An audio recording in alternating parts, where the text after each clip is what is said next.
Alright guys, I've had a few people ask me about this, how to build this JK Maxx. I haven't seen really any real thorough videos. So far, I'm into the motor. I needed a lot of instruction. I ended up putting a 550 motor in it instead of the 540 motor, which pushes your motor all the way up to the front. Normally this little cage goes inside this case. I can't put it in there obviously because there's my wires for my motor. I ended up heat shrinking them so they're not going to interfere with the motor grounding out against the case or anything like that. But my pulleys, if I get this motor didn't come with the pulleys, the little motor that goes in here like RC Spark, so I won't have the belts and stuff that move and spin. Your servo for your second gear, I'm sorry I already built all this. I just thought about doing this as I was building and getting this far, but you have a servo that goes inside here that controls your linkage for your 2-speed. There's a little arm that goes into, it's essentially a pin bent up, over, down, and goes into your servo horn. I did pack, I don't have the packaging for it, but I did use marine grease or automotive grade waterproof green grease, whatever you want to call it, for the transfer case. And for the transmission itself, I pretty much filled that. Your motor sits in here. Your motor and your servo sits in here for your 2-speed. That's it. But your transmission is all contained, where you'd expect it to be, which is kind of nice. These are the engine pieces here in a clear plastic that later I'm going to paint. Headlight buckets are kind of the same color. Louvers for the hood are the same color. Saying these are the 2x5s. That hole right there is pretty big. I'm surprised actually. It's as big as it is for as small as these screws are. I haven't used anything else yet. This truck I'm pretty excited about. I started the build a couple days ago. I'm building this up. Hopefully this motor will be done. Well, the motor will be done today. The frame is primarily done. I guess I'm to the point now. I watched a video that someone sent me, Cody Beggs, thank you very much. All right, so I believe the motor to be complete. That's why. Nice thing is, by the time I get this truck out to drive, everything is for sure, glue Loctite rather, is all going to be all set up. And I don't say it's suggesting any shims between the end of your axle in here in between that bearing.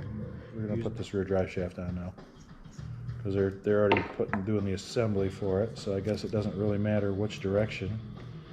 Put the drive shaft in.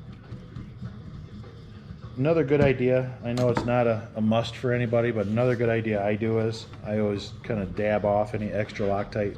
Here's your hinge for your spare tire. You got to still build that. There's the hinge part and all that stuff. Now it's saying this is the point where you drop the body on here. Alright, what 2 screws I need there? Bag A. Kind of curious because this is just, it's not bolted together right now. This is 20 millimeters, just 2 of these it looks like. 5.5. Alright, this is saying this one goes through the bottom here, is that what it? I put the, yeah. So yeah, hold on.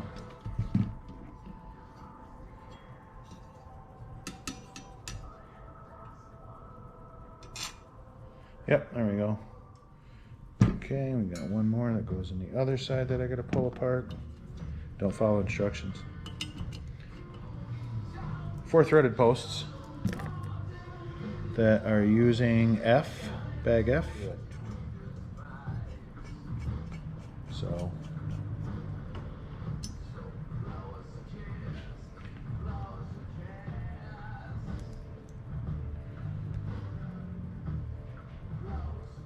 okay, there's that receiver box, aka fuel cell. There's quite a bit of room. It's pretty deep. And we're using from bag H 3x10. 4 3x10s, bag H. And that was awesome because then I could, yeah, ta-da. Then I could put it inside that V8, aluminum V8 housing for the RC4L drive V8 motor for you guys that are familiar with it. If you're not, check out the truck. It's a really cool truck. All right, let's get away with our A bolts here. And that's saying this is done. Let me find out what screw I need to put in here. Keeps the top closed. It's saying put these guys on. I don't know if I really want to get into that. Bag O, 2x4s. So bag O should be fine. Ta-da, right in front of me. So we're using 8 of those, it looks like. And probably one to, honestly, close this box up. Why are we using 2x8 bag I? Watch, I'm going to see some bag that says, no, stupid, you should have used this screw because the screw you used is too long. Don't know that I want to thread lock this one, but who knows? I might not use this battery box or receiver kind of. All right. Saying bring in the side sections. Bag B. It's only saying one in the front and the 20 mil in the rear. So this is 12 mil and then a 20 mil that's going to go through this into the roof cage section. So 12 mil through the front, that's going to hold the front section of the cage because you're just going through 2 of these here and here. You're going through 3, this part and this outer cage for the rear section, so 20 mil then would make sense because you're going to need a little bit of length for that one. All right, what millimeter are we running? 5.5 again.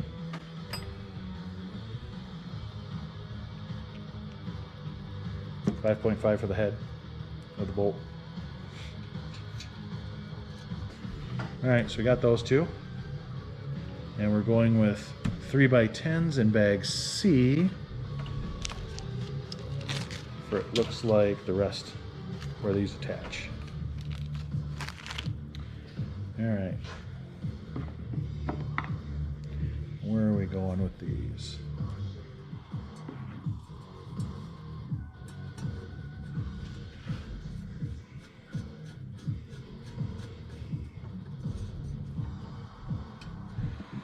All right, man, this thing is going to be a tank when it's done.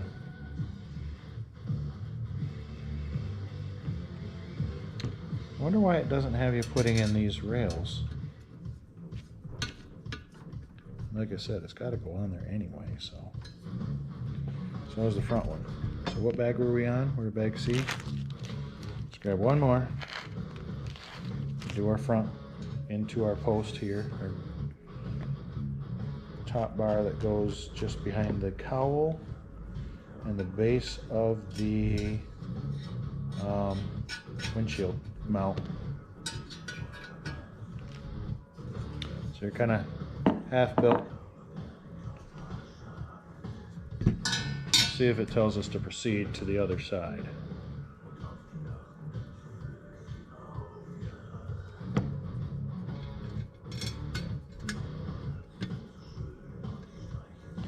This is where you get that weird fitment stuff going on when you're stretching metal because you tighten stuff down, and you should have waited till you were completely done to tighten everything down. We're going to go back to A for 20 millimeter, I believe. There's 3 sections of bar here.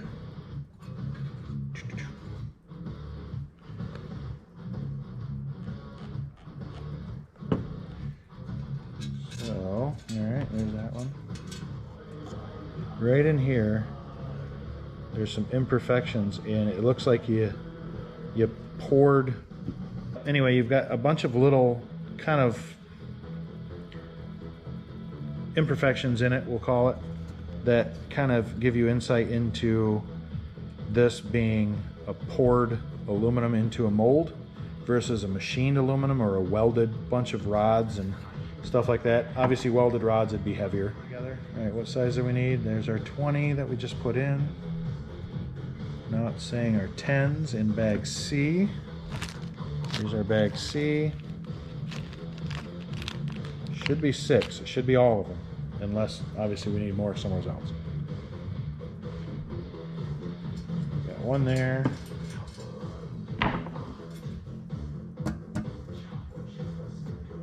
Don't you start.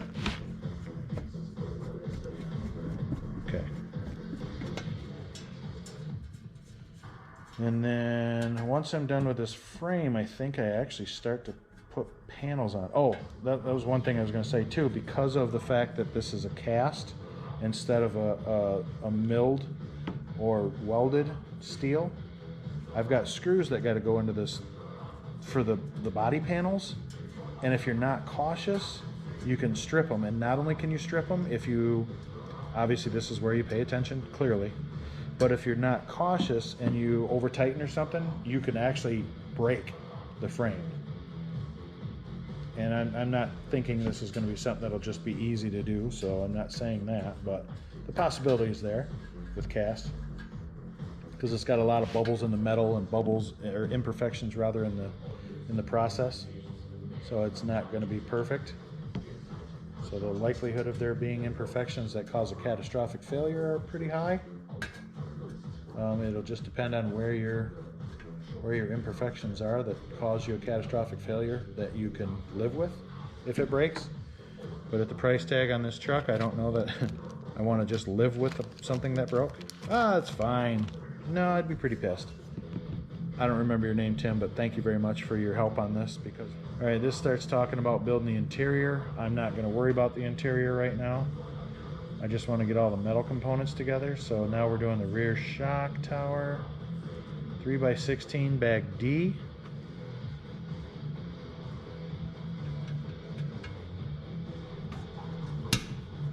These are machined, so these are nice. And I was going to use a socket on this, but this gets me by just fine using pliers. 3x10 bag G. Bag G, 3x10. Bag M.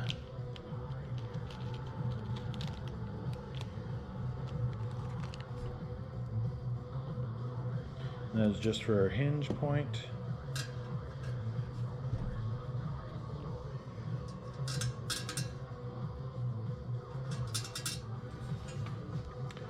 All right, here comes our hinge part. 3x12 bag R. We'll use these two that came with our mini servo. Little thread lock.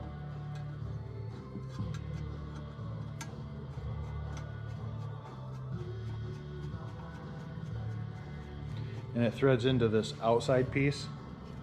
It doesn't thread into the center. You're going to want to put your thread lock closer to the base of here, down here at the bottom, not up here at the top, because again, you don't want to get thread lock in between these two pieces or it wears out the thread lock.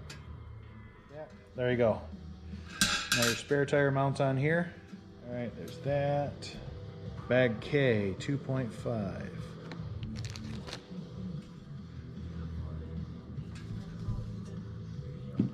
We're back to our 2.0 tool.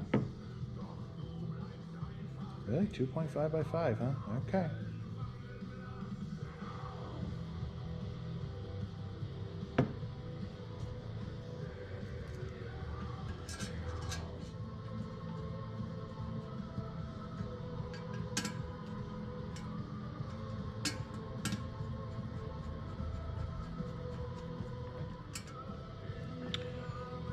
Let's continue our build tutorial.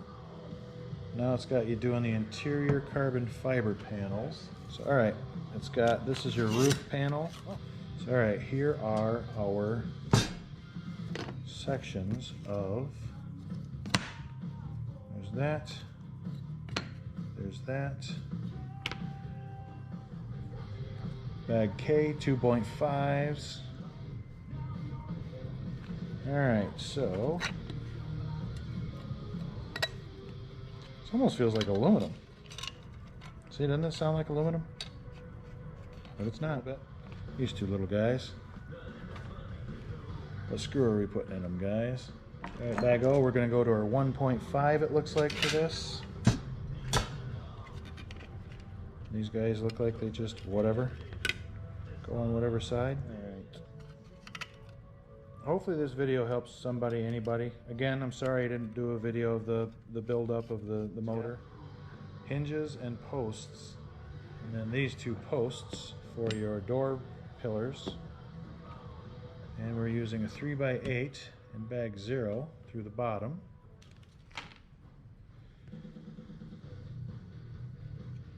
Alright, and somehow this guy goes on there like that.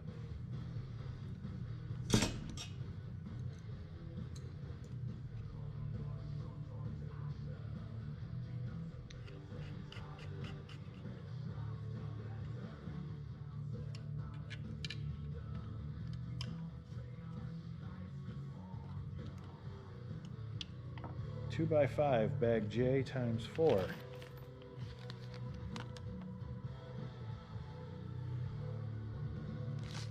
Bag J. Because this is where your firewall goes. This guy goes across here.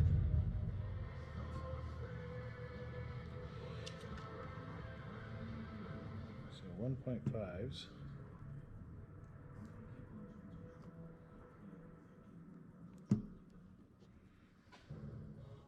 There we go. Yep.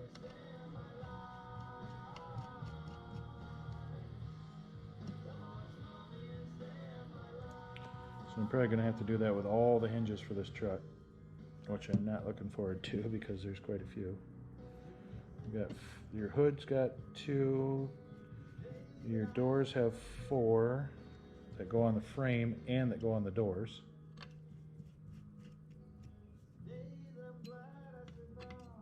What an appropriate song.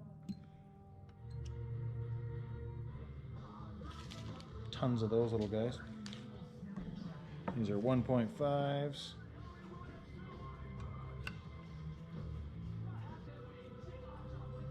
Oh, this drops into the chassis now.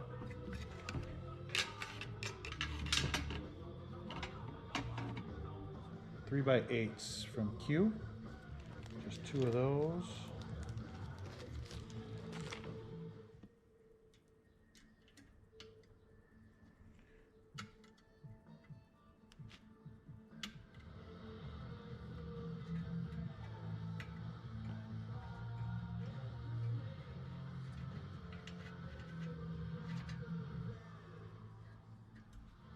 Are we throwing 1.5s inside? 2.5, sorry. Bag J. Those are 1.5 head. So, 2 little guys in there close to the cage. 2 little 1.5 heads. So we got 2 more to do on the other side. Tweezers make my life so much easier. Crawlerspacerc at yahoo.com. Crawlerspacerc L.L.C. at yahoo.com.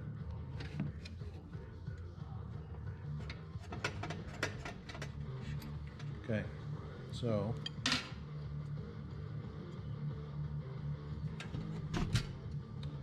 showing this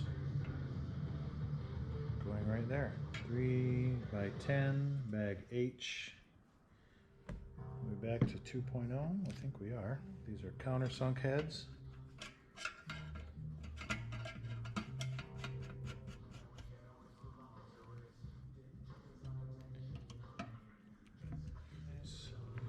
I'll let the video run its course for the other 2. Oh, it's going straight to drop the taillights in the buckets. These are my taillight sections that go here and here.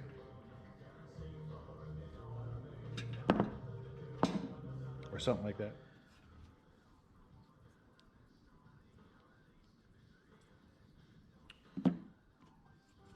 I am pretty excited about this truck though, so who knows, I might just wrap this bad boy today. I doubt it.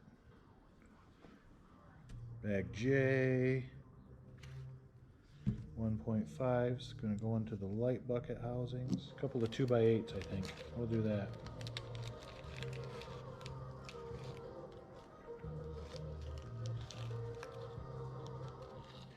So yeah, we're going to go with 8 mils because the 5 mils won't fit in here from that bag.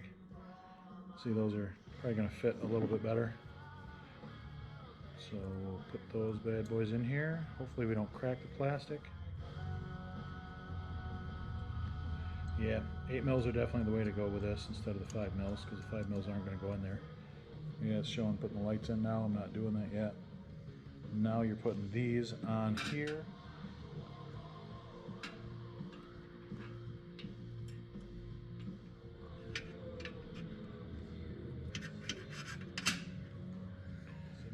skew through the bottom. Snug. All right, we're good.